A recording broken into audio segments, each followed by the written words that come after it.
Hi ಎಲ್ಲರಿಗೂ, ಹೇಗಿದ್ದೀರಾ? ಅಮಿತಾಸ್ ಕಿಚನ್ಗೆ ಸ್ವಾಗತ. ಸ್ನೇಹಿತರೆ, ಇವತ್ತಿನ ಟಿಪ್ಸ್, ಇವತ್ತಿನ ಲೈಫ್ ಸ್ಟೈಲ್ ಅಲ್ಲಿ ನಾನು ಕುಕ್ಕರಿಗೆ ಸಂಬಂಧಿಸಿದಂತ ಕೆಲವೊಂದು ಟಿಪ್ಸ್ ಅನ್ನು ನಿಮ್ಮ ಹತ್ರ ಹಂಚಿಕೊಳ್ಳಿಕ್ಕೆ ಬಂದಿದ್ದೇನೆ. ಹಾಗೆ ಗೊತ್ತಿದ್ದ ವಿಷಯವೇ, ಅದನ್ನು ನಾನು ಪುನಃ ನಿಮ್ ಜೊತೆ ಒಂದ್ಸಲ ನೆನಪು ಮಾಡ್ತೇನೆ ನಿಮಗೆಲ್ಲ.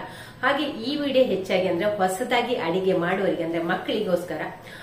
ಅಂದ್ರೆ ಓದಿಕೊಂಡೇ ಇದ್ದ ಮಕ್ಕಳು ಹೊರಗಡೆ ಹೋಗಿ ಅಡಿಗೆ ಎಲ್ಲ ಶುರು ಮಾಡ್ತಾರೆ. ಆವಾಗ ಕುಕ್ಕರಿನ ಬಗ್ಗೆ ಒಂದ್ ಸ್ವಲ್ಪ ಜ್ಞಾನ ಅವರಿಗೆ ಇರ್ಲಿ ಅಂತ ನಾನು ಇದನ್ನು ಅವ್ರ ಜೊತೆ ಹಂಚಿಕೊಳ್ತಾ ಇದ್ದೇನೆ. ಹಾಗಾದ್ರೆ ಯಾವ ಟಿಪ್ಸ್ ಅಂತೆಲ್ಲ ನೋಡಿಕೊಂಡು ಬರೋಣ. ಹಾಗಾದ್ರೆ ವಿಡಿಯೋ ಈಗ ಮೊದಲ ಟಿಪ್ ಬಂದು ಗ್ಯಾಸ್ಕೆಟ್ ಅನ್ನು ತುಂಬಾ ದಿವಸಗಳ ತನಕ ಲೂಸ್ ಆಗದಾಗೆ ಹೇಗೆ ಇಟ್ಕೊಳ್ಳೋದು ಅಂತ ಈಗ ನಾನು ನಿಮ್ಗೆ ತೋರಿಸ್ತಾ ಇದ್ದೇನೆ. ಬಿಸಿನೀರಿಗೆ ಇಲ್ಲಿ ಗ್ಯಾಸ್ಕೆಟ್ ಅನ್ನು ಹಾಕಿದ್ದೇನೆ. ಅದಕ್ಕೀಗ ಒಂದು ಸ್ವಲ್ಪ ಕಲ್ಲುಪ್ಪನ್ನು ಕೂಡ ಹಾಕಿಕೊಳ್ಳುವ. ಯಾವುದೇ ಉಪ್ಪು ಆಗ್ತದೆ, ನಿಮ್ಮ ಹತ್ರ ಇದ್ದ ಉಪ್ಪನ್ನು ಹಾಕಿ ಒಂದು ಸ್ವಲ್ಪ ಉಪ್ಪು ನೀರಲ್ಲಿ ಗ್ಯಾಸ್ಕೆಟ್ ಅನ್ನು ಹಾಕಿದ್ದೇನೆ. ಇನ್ನು ಸ್ವಲ್ಪ ಹೊತ್ತಿಗೆ ಹೀಗೆ ಉಪ್ಪು ನೀರಲ್ಲಿ ಸ್ವಲ್ಪ ಹೊತ್ತು ಎಳ್ಕೊಳ್ಳಿ. ಉಪ್ಪಿನ ಅಂಶವನ್ನು ಗ್ಯಾಸ್ಕೆಟ್ ಎಳ್ಕೊಳ್ಳೋದ್ರಿಂದ ನಮಗೆ ಗ್ಯಾಸ್ಕೆಟ್ ಬೇಗನೆ ದೊಡ್ಡದಾಗುದಿಲ್ಲ. ಅಂದ್ರೆ ಸೈಜ್ ಅಲ್ಲಿ ಸ್ವಲ್ಪ ಲೂಸ್ ಆದ್ರೆ ಉಂಟಲ್ಲ, ತುಂಬಾ ಲೀಕೇಜ್ ಬರ್ತದೆ, ಮತ್ತೆ ಬೇಗ ಬೇಯುವುದಿಲ್ಲ ಕೂಡ, ಎಲ್ಲ ನೀರೆಲ್ಲ ಸೋರಿಕೊಂಡಿರ್ತದೆ. ಹೀಗೆ ಮಾಡಿದ್ರೆ ಬೇಗನೆ ಗ್ಯಾಸ್ಕೆಟ್ ದೊಡ್ಡದಾಗುದಿಲ್ಲ. ಯಾವ ಸೈಜ್ ಸಿಗುಂಟು ಅದೇ ಹಂತದಲ್ಲಿ ಎಷ್ಟೋ ವರ್ಷಗಳ ಕಾಲ ತನಕ ಇರ್ತದೆ. ಅಂದ್ರೆ ಗ್ಯಾಸ್ಕೆಟ್ ನ ಪದೇ ಪದೇ ನಾವು ಚೇಂಜ್ ಮಾಡ್ಬೇಕು ಅಂತಿಲ್ಲ.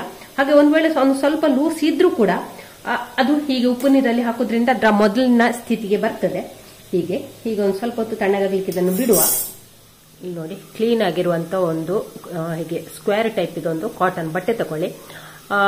ಇಲ್ಲ ಬೆಡ್ಶೀಟ್ ತುಂಡು ಸಗ್ದು ವೇಸ್ಟ್ ಬೆಡ್ಶೀಟ್ ಎಲ್ಲ ಇದ್ರೆ ಯಾವುದೇ ದಪ್ಪದ್ದು ಸೈಜಿನ ಬಟ್ಟೆ ತಗೊಳ್ಳಿ. ಹೀಗೆ ನೋಡಿ, ಇದನ್ನು ಹೀಗೆ ಸ್ಕ್ವೇರ್ ಇದ್ದದನ್ನು ಪುನಃ ನಾನು ಹೀಗೆ ಫೋಲ್ಡ್ ಮಾಡಿಕೊಂಡಿದ್ದೇನೆ. ಫೋಲ್ಡ್ ಮಾಡಿ ನಂತರ ಇಲ್ಲಿ ಮಿಡಲ್ ಅಲ್ಲಿ ಹೀಗೆ ಮಾಡಿ ಇಲ್ಲಿ ಒಂದು ಕಟ್ ಮಾಡಿಕೊಳ್ಬೇಕು. ಇದನ್ನು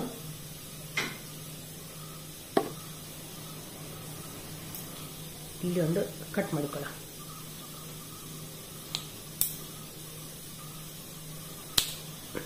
ನೋಡಿ, ಕಟ್ ಆಯ್ತಲ್ಲ,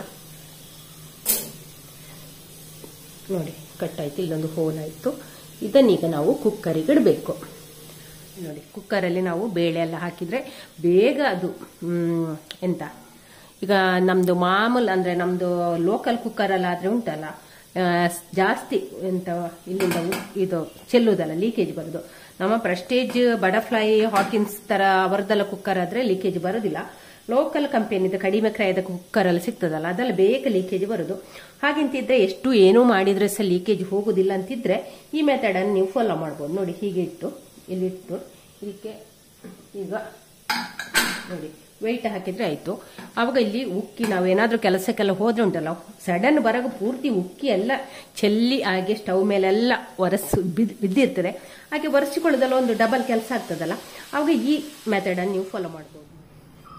ಇದೊಂದು ಸ್ವಲ್ಪ ತೆಂಗಿನೆಣ್ಣೆಯನ್ನು ಈ ಗ್ಯಾಸ್ಕೆಟ್ಗೆ ಹಚ್ಚಿಕೊಳ್ಳುವ. ಮತ್ತೆ ಇಲ್ಲಿ ಕೂಡ ಇಲ್ಲೆಲ್ಲ ಏನಾದ್ರೂ ಕ್ಲೀನ್ ಆಗಿರ್ಬೇಕು. ಇದರ ಸೈಡಲ್ಲಿ ಇದರ ನೋಡಿ, ಈ ಎಡ್ಜಲ್ಲಿ ಉಂಟಲ್ಲ, ಎರಡು ಇದರ ನಡುವಲ್ಲಿ ಏನಾದ್ರೂ ಅನ್ನದಾಗಳು ಮತ್ತೆ ಬೇಳೆದೆಲ್ಲ ಇದ್ರೆ ಅದನ್ನೆಲ್ಲ ಚೆನ್ನಾಗಿ ಕ್ಲೀನ್ ಮಾಡಿಕೊಳ್ಬೇಕು. ಇಲ್ಲದ್ರೆ ಆ ರೀತಿ ಇದ್ರೂ ಕೂಡ ಉಂಟಲ್ಲ, ಲೀಕೇಜ್ ಬರ್ತದೆ, ಗ್ಯಾಸ್ ಇದರಿಂದ ಹೊರಗೆ ಹೋಗ್ತದೆ. ಇದಕ್ಕೆ ನಾವು ಹಾಕಿಕೊಳ್ಳುವ. ಮತ್ತೆ ಇಲ್ಲಿ ಹಾಕುವಾಗ ಕೂಡ ಅಷ್ಟೇ ನೀಟಾಗಿ ಹಾಕಿಕೊಳ್ಬೇಕು. ನೋಡಿ, ಒಂದು ಹೀಗೆಲ್ಲ ಇದ್ರೆ ಉಂಟಲ್ಲ, ಈ ರೀತಿ ಪೊಕ್ಕಿಕೊಂಡಿದ್ರೆ ಅಲ್ಲ, ನಮ್ಗೆ ಇಲ್ಲಿ ಲಾಕ್ ಆಗುದಿಲ್ಲ ಅದು. ಆನಂತರ ಈಗ ನಿಧಾನಕ್ಕೆ ಚೆನ್ನಾಗಿ ಹಾಕ್ಬೇಕು. ಇಲ್ಲಿ ನೋಡಿ, ಕುಕ್ಕರಿನ ಈ ಪೈಪ್ ಉಂಟಲ್ಲ, ವೇಟ್ ಹಾಕುವ ಈ ಪೈಪ್ ಉಂಟಲ್ಲ, ಈ ಪೈಪ್ ಅನ್ನು ನಾವು ಹೀಗೆ ಊದಿಕೊಂಡ್ರೆ ಇಲ್ಲಿ ನೋಡಿ ಅದರಲ್ಲಿ ಅಂಟಿಕೊಂಡಿರುವಂತ ವಸ್ತು ಅಲ್ಲ ಹೊರಗೆ ಬರ್ತದೆ. ಇಲ್ಲೆಲ್ಲ ಹೀಗೆ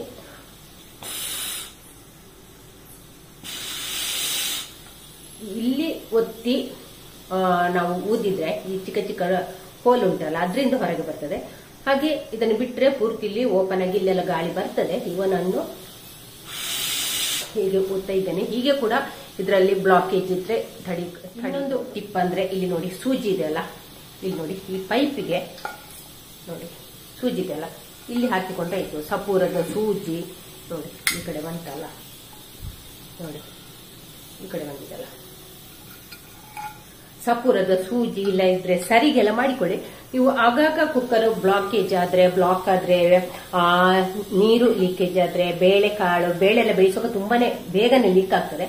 ಹಾಗೆ ಈ ಒಂದು ಮೆಥಡ್ ಅನ್ನು ನೀವು ಉಪಯೋಗಿಸಬಹುದು. ಈ ಟಿಪ್ ಅನ್ನು ನೋಡಿ ಇಲ್ಲೆಲ್ಲ ಹೋಲ್ ಉಂಟಲ್ಲ, ಹಾಗೆ ಇದನ್ನೆಲ್ಲ ಹೀಗೆ ಕಡ್ಡಿಯಿಂದ ಹಾಕಿ ನೋಡಿ ಒಂದು ಸೈಡಿಂದ ಇನ್ನೊಂದು ಸೈಡ್ ಬರ್ತದೆ ನೋಡಿ. ಹೀಗೆ ಹೀಗೆ ಇದನ್ನೆಲ್ಲ ಲೀಕೇಜ್ ಅನ್ನು ಕೂಡ ಕ್ಲೀನ್ ಮಾಡಿ ಕೊಡ್ಬೋದು ನೋಡಿ.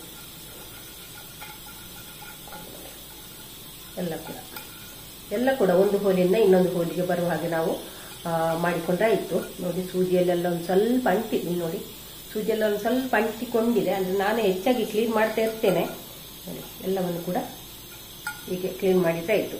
ಹಾಕಿ ಹೀಗೆ ಕ್ಲೀನ್ ಮಾಡಿದ್ರೆ ಆಯ್ತು. ನೀಟಾಗಿ ಕ್ಲೀನ್ ಆದ ನಂತರ ಎಲ್ಲ ಹೀಗೆ ಹಾಕಿದ ನಂತರ ನಾವು ಚೆನ್ನಾಗಿ ಅದನ್ನು ಇವಾಗ ನಾವು ಈ ವೆಯ್ಟನ್ನೆಲ್ಲ ಬಿಡಿಸಿಕೊಳ್ಳುವ ನೋಡಿ. ಇಲ್ಲಿ ಒಂದು ಸ್ಕ್ರೂ ತರ ಇರ್ತದೆ, ಅದನ್ನು ಬಿಡಿಸಿಕೊಳ್ಳುವ.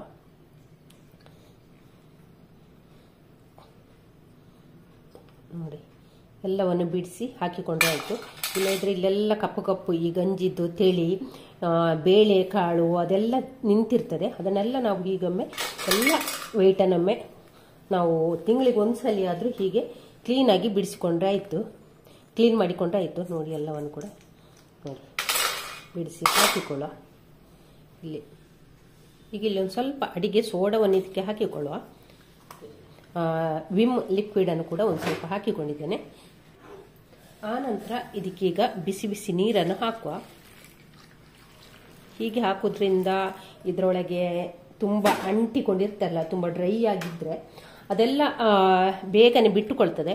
ಮತ್ತು ಬ್ಯಾಕ್ಟೀರಿಯಾ ಎಲ್ಲ ಇದ್ದರೆ ಸಾಯ್ತದೆ ನೋಡಿ. ಹೀಗಿದ್ರೆ ಬ್ಯಾಕ್ಟೀರಿಯಾ ಅದೆಲ್ಲ ಹೀಗೆ ಹಾಕೋದ್ರಿಂದ ನಮ್ಮ ವೇಟ್ ತುಂಬ ಕ್ಲೀನಾಗಿರ್ತದೆ.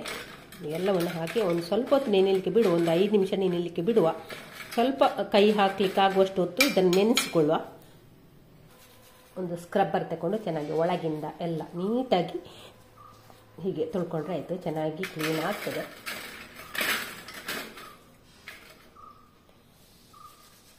ಅದು ನೋಡಿ ಈ ಕಪ್ಪೆಲ್ಲ ಉಂಟಲ್ಲ, ಇದು ಬೇಳೆ. ಮತ್ತು ನಾವು ಕುಚ್ಚಲಕ್ಕಿ ಅನ್ನ ಮಾಡೋದಲ್ಲ, ಕುಚ್ಚಲಕ್ಕಿ ಗಂಜಿ ಮಾಡುವಾಗ ಅದರ ತೆಳಿದು ಒಂದು ಸ್ವಲ್ಪ ಎಂತ ಆಯಿಲ್ ಇರ್ತದೆ, ಅದೆಲ್ಲ ಇದಕ್ಕೆ ಅಂಟಿಕೊಳ್ತದೆ. ಅದನ್ನೆಲ್ಲ ಹೀಗೆ ಕ್ಲೀನ್ ಮಾಡಿ ನೋಡಿ, ಚೆನ್ನಾಗಿ ಕ್ಲೀನ್ ಆಗ್ತದೆ. ಹೀಗೆ ನೋಡಿ ಎಲ್ಲ ಕ್ಲೀನ್ ಆದ ನಂತರ ನಾವಿಲ್ಲಿ ಸೂಜಿ ಅಥವಾ ಸಪೂರದ ಸರಿಗಿರ್ತದೆ, ಇಲ್ಲಾಂದರೆ ಪಿನ್ನೆಲ್ಲ ಇರ್ತದೆ, ಅದನ್ನು ಹಾಕಿದ್ರ ಮೇಲೆ ಒಂದು ಸ್ವಲ್ಪ ಹೀಗೆಲ್ಲ ಚೆನ್ನಾಗಿ ತಿರುಗಿಸ್ಕೊಂಡ್ರೆ ಆಯಿತು ನೋಡಿ. ಗಟ್ಟಿಯಾದ ವಸ್ತುವನ್ನೇ ತಗೊಳ್ಳಿ, ಅಂದರೆ ಹಿಡಿಸುಡಿ ಕಡ್ಡಿ ಆದರೆ ಗಟ್ಟಿ ಇದ್ದದನ್ನೇ ತಗೊಳ್ಳಿ, ಮಡಲಿನ ಕಡ್ಡಿ ಅಲ್ಲ. ಮತ್ತು ಎಲ್ಲವನ್ನು ಕೂಡ ಎಲ್ಲ ಹೋಲ್ಸಲ್ಲಿ ನೋಡಿ ಇಲ್ಲಿ ಹೀಗೆ ಕಡ್ಡಿ ಹಾಕಿ ತಿರುಗಿಸ್ಕೊಂಡ್ರೆ ಆಯಿತು. ಮತ್ತು ಒಳಗಿನ ಒಂದು ಸ್ವಲ್ಪ ಹೀಗೆ ಮಾಡಿದರೆ ಅದರಲ್ಲಿ ಅಂಟಿಕೊಂಡಿರುವಂಥ ಜಿಡ್ಡಿನಂಶ ಬೇಳೆ ಅದೆಲ್ಲ ಹೋಗ್ತದೆ. ಎಲ್ಲವನ್ನು ಕೊಟ್ಟು ನೋಡಿ, ಎಲ್ಲ ಕುಕ್ಕರಿಗೆ 3-4 ಹೆಚ್ಚಾಗಿ 4 ಹೋಲ್ ಇರ್ತದೆ.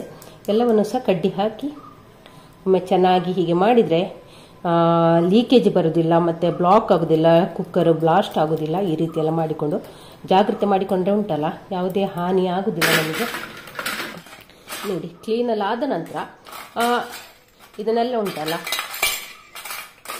ಕ್ಲೀನೆಲ್ಲ ಆದ ನಂತರ ಎಲ್ಲವನ್ನು ಕೂಡ ಬಿಸಿಲಿಗೆ ಒಣಗಿಸಿಕೊಂಡ್ರೆ ಆಯಿತು. ಆ ನಂತರ ನಾವು ಇದನ್ನು ಸೆಟ್ ಮಾಡಿದರೆ ಆಯಿತು. ಒಂದು ಪ್ಲೇಟಲ್ಲಿ ಹಾಕಿ.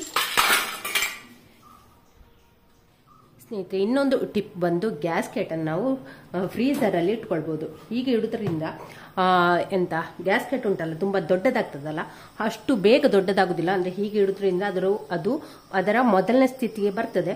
ಹಾಗೆ ನಾವು ಹೀಗೆ ಫ್ರಿಜ್ಜಲ್ಲಿ ಇಟ್ಕೊಂಡು ನಾವು ಗ್ಯಾಸ್ಕೆಟನ್ನು ತುಂಬ ವರ್ಷಗಳ ಕಾಲ ನಮಗೆ ಹಣ ಕೂಡ ಉಳಿತಾಯ ಆಗ್ತದೆ ಹೀಗೆ ಇಡೋದ್ರಿಂದ. ಅಂದರೆ ಪದೇ ಪದೇ ಗ್ಯಾಸ್ಕೆಟನ್ನು ಚೇಂಜ್ ಮಾಡುವ ಒಂದು ಅವಶ್ಯಕತೆ ಕೂಡ ಇರುವುದಿಲ್ಲ. ಇನ್ನೊಂದು ಟಿಪ್ ಬಂದು ನೋಡಿ, ಇಲ್ಲಿ ಕುಕ್ಕರ್ನ ಮುಚ್ಚಳಕ್ಕೆ ಹೀಗೆ ನೀರು ತುಂಬಿಸಿಕೊಂಡ್ರೆ ಆಯ್ತು ನೋಡಿ. ನೀರೆಲ್ಲ ಚೆನ್ನಾಗಿ ಇಳಿತದೆ. ಹೀಗೆ ಕೂಡ ಕ್ಲೀನ್ ಮಾಡಿಕೊಳ್ಬೋದು.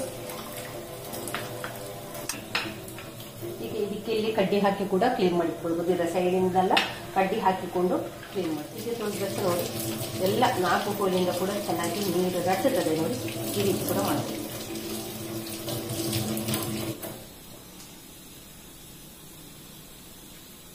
ಇವಾಗ ಇಲ್ಲಿ 9ನೇ ಟಿಪ್ಪು ಬಂದು ಗ್ಯಾಸ್ಕೆಟನ್ನೆಲ್ಲ ನೀರಲ್ಲಿ ಹಾಕಿಡೋದು. ನೀರಲ್ಲಿ ಹಾಕಿಡೋದು ಬೇಡ, ಪಾಚಿ ಕಟ್ಟುತ್ತದೆ. ಒಂದು ಸ್ವಲ್ಪ ಹೊತ್ತು 1 ಗಂಟೆ 2 ಗಂಟೆ ನೀರಲ್ಲಿಟ್ಟು ಆನಂತರ ತೆಕ್ಕೊಂಡ್ರೆ ಆಯಿತು. ಒಂದು ದಿವಸ ಎಲ್ಲ ನೀರಲ್ಲಿದ್ದರೆ ಏನಾಗೋದಿಲ್ಲ. ಈ ರೀತಿ ಕೂಡ ಮಾಡಿಕೊಳ್ಳಿ. ದೊಡ್ಡ ಕುಕ್ಕರ್ ಅಂದರೆ ಈ ಥರದ ಕುಕ್ಕರಲ್ಲಿ ಇಡುವಾಗ ಫ್ಲೇಮನ್ನು ಜಾಸ್ತಿ ಇಟ್ಟುಕೊಳ್ಳಿ. ಅಂದರೆ ಯಾವಾಗಲೂ ಕುಕ್ಕರು ಜಾಸ್ತಿ ಫ್ಲೇಮ್ ಇದ್ದರೆ ಮಾತ್ರ ಒಮ್ಮೆಗೆ ವಿಶಿಲ್ ಹೊಡೆಯುತ್ತದೆ. ಇಲ್ಲದ್ರೆ ಕಡಿಮೆ ಫ್ಲೇಮಲ್ಲಿ ಇಟ್ಟರೆ ಉಂಟಲ್ಲ, ಅದು ಲೀಕೇಜ್ ಬರೋ ಚಾನ್ಸಸ್ ಜಾಸ್ತಿ ಇರ್ತದೆ. ಆದ ಕಾರಣ ಫ್ಲೇಮನ್ನು ಜಾಸ್ತಿ ಇಟ್ಕೊಂಡು, ಬೆಂಕಿಯನ್ನು ಜಾಸ್ತಿ ಇಟ್ಕೊಂಡೇ ಕುಕ್ಕರಲ್ಲಿ ಬೇಯಿಸಬೇಕು. ಇಲ್ಲಿ ಚಿಕ್ಕ ಕುಕ್ಕರ್ ಅಂದರೆ 2 ಲೀಟ್ರ್ ಕುಕ್ಕರಲ್ಲಿ ಇಟ್ಟರೆ ಫ್ಲೇಮನ್ನು ಜಾಸ್ತಿ ಇಡೋದು ಬೇಡ, ಒಂದು ಸ್ವಲ್ಪ ಕಡಿಮೆ ಇಡಬೇಕು. ಅಂದರೆ ಜಾಸ್ತಿ ಫ್ಲೇಮ್ ಇಟ್ಟರೆ ಇದಕ್ಕೆ ಬೆಂಕಿಯಲ್ಲಿ ಇಟ್ಟರೆ ಇದಕ್ಕೆ ತಡ್ಕೊಳ್ಳಿಕ್ಕೆ ಆಗೋದಿಲ್ಲ. ಹಾಗಾಗಿ ಪೂರ್ತಿ ಅಲ್ಲೆಲ್ಲ ಉಕ್ಕಿ ವೆಯ್ಟ್ ಇಡುವ ವಿಶಿಲ್ ಹೊಡೆಯುವ ರಭಸಕ್ಕೆ ಉಂಟಲ್ಲ, ಪೂರ್ತಿ ಉಕ್ಕಿ ಬರ್ತದೆ. ಅಂದರೆ ಫ್ಲೇಮ್ ಜಾಸ್ತಿ ಇದ್ರೆ ಅಂದರೆ ಇದರ ಕ್ವಾಂಟಿಟಿ ಕಡಿಮೆ ಇರೋದಲ್ಲ, ಆದ ಕಾರಣ ಈ ಚಿಕ್ಕ ಕುಕ್ಕರ್ ಇಡುವಾಗ ನಾವು ಬೆಂಕಿಯನ್ನು ಯಾವತ್ತೂ ಕೂಡ ಸ್ವಲ್ಪ ಕಡಿಮೆಗೆ ಇಡಬೇಕು. ತುಂಬ ಕಡಿಮೆ, ಸಿಮ್ ಅಲ್ಲ, ಸಿಮ್ಗಿಂತ ಮೀಡಿಯಂ ಫ್ಲೇಮಲ್ಲಿ ಇಟ್ಕೊಂಡ್ರೆ ಆಯಿತು. ಹಾಗೆ ಈ ಟಿಪ್ಪು ಕೂಡ ನಿಮಗೆ ಹೆಲ್ಪ್ ಆಗ್ಬೋದು ಅಂತ ಅಂದ್ಕೊಳ್ತಾ ಇದ್ದೇನೆ. ಇಲ್ಲಿ ನೋಡಿ, ಕುಚ್ಚಲಕ್ಕಿ ಗಂಜಿ ಮಾಡ್ತಾ ಇದ್ದೇನೆ ನಾನಿಲ್ಲಿ. ಇಲ್ಲಿ ನೀರು ಹಾಕಿ ನೋಡಿ, ಒಂದಿಷ್ಟು ಗ್ಯಾಪ್ ಇಟ್ಟಿದ್ದೇನೆ, ಒಂದು 2 ಇಂಚಿಯಷ್ಟು ಗ್ಯಾಪ್ ಇಟ್ಟಿದ್ದೇನೆ. ಯಾವಾಗಲೂ ನೀರು ನೀವು ಅನ್ನ ಮಾಡುವಾಗ ಫುಲ್ಲು ಹಾಕಿಕೊಳ್ಳೋದು ಬೇಡ. ನೀರು ಒಂದು ಸ್ವಲ್ಪ, ಒಂದು 2 ಇಂಚಷ್ಟು ಆದರೂ ಗ್ಯಾಪ್ ಬೇಕು ನಮಗೆ. ಆನಂತರ ಮುಚ್ಚಳ ಹಾಕುವ. ಈ ಗ್ಯಾಸ್ಕೆಟ್ ಹಾಕಿದ್ದೇನೆ. ಗ್ಯಾಸ್ಕೆಟ್ ಹಾಕಿದ ನಂತರ ಇಲ್ಲಿ ನೋಡಿ, ಈ ವಿಶಿಲ್ ಹಾಕ್ತೇವಲ್ಲ ನಾವು, ಅಲ್ಲಿಗೊಂದು 2 ಡ್ರಾಪ್ನಷ್ಟು ಎಣ್ಣೆಯನ್ನು ಹಾಕಿಕೊಳ್ಳುವ. ಅಂದರೆ ನಮಗಿಲ್ಲಿ ಉಂಟಲ್ಲ ಲೀಕೇಜ್ ಬರೋದಿಲ್ಲ. ಈ ರೀತಿ ಮಾಡಿದರೆ ಉಂಟಲ್ಲ ಲೀಕೇಜ್ ಬರೋದಿಲ್ಲ. ನೀವು ಒಂದು 2 ದಿವಸಕ್ಕೊಮ್ಮೆ ಎಣ್ಣೆ ಹಾಕಿದರೆ ಆಯಿತು. ಅಂದರೆ ಇಲ್ಲಿ ಬ್ಲಾಕೇಜ್ ಏನಾದರೂ ಇದ್ದರೆ ಕೂಡ ಅದೆಲ್ಲ ಬಿಟ್ಟುಕೊಳ್ತದೆ. ಹಾಗೆ ಇಲ್ಲಿಗೆ ಒಂದು 2 ಡ್ರಾಪ್ ಹಾಕಿದ್ದೇನೆ. ಇಲ್ಲಿಗೂ ಕೂಡ 2 ಡ್ರಾಪ್ ಎಣ್ಣೆಯನ್ನು ಹಾಕಿ ನೀವು ವೆಯ್ಟ್ ಹಾಕಿಕೊಂಡ್ರೆ ಆಯಿತು. ಆದ ನಂತರ ಇಲ್ಲಿ ವೆಯ್ಟನ್ನು ಹಾಕಿಕೊಳ್ಳುವ. ಇಲ್ಲಿ ನೋಡಿ, 2 ವಿಶಿಲ್ ಹಾಕಿದ್ದು ನಾನು, 2 ಪಾವ್ ಅನ್ನ ಇಟ್ಟಿದ್ದೇನೆ. ಹಾಗೆ ಅನ್ನ ಬೆಂದಿದೆ ನೋಡಿ, ಚೆನ್ನಾಗಿ ಅನ್ನ ಬೆಂದಿದೆ. ಇವಾಗ ನಾವು ಇದಕ್ಕೆ ನಂತರ ಹಿಂದಿನ ದಿವಸ ರಾತ್ರಿದ್ದು ಅನ್ನ ಉಳಿದಿದೆ ಸ್ವಲ್ಪ, ಅದನ್ನು ಇದಕ್ಕೆ ನಾನು ಸೇರಿಸಿಕೊಳ್ತಾ ಇದ್ದೇನೆ. ನೀರಲ್ಲಿ ಹಾಕಿ ಒಂದು ಸ್ವಲ್ಪ, ಹಿಂದಿನ ದಿವಸ ಅನ್ನ ಇದ್ರೆ ನೀರಲ್ಲಿ ಹಾಕಿ ಒಂದು ಸ್ವಲ್ಪ ಹೀಗೆ ತೊಳ್ಕೊಳ್ಬೇಕು. ಆನಂತರ ಇದನ್ನು ಇದಕ್ಕೆ ಹಾಕಿಕೊಳ್ಳುವ. ಅನ್ನ ಹಾಕಿದ ನಂತರ ಒಮ್ಮೆ ಚೆನ್ನಾಗಿ ಮಿಕ್ಸ್ ಮಾಡಿಕೊಳ್ಳುವ. ಇದನ್ನೊಮ್ಮೆ ಚೆನ್ನಾಗಿ ಕುದಿ ಬರಲಿಕ್ಕೆ ಬಿಡುವ.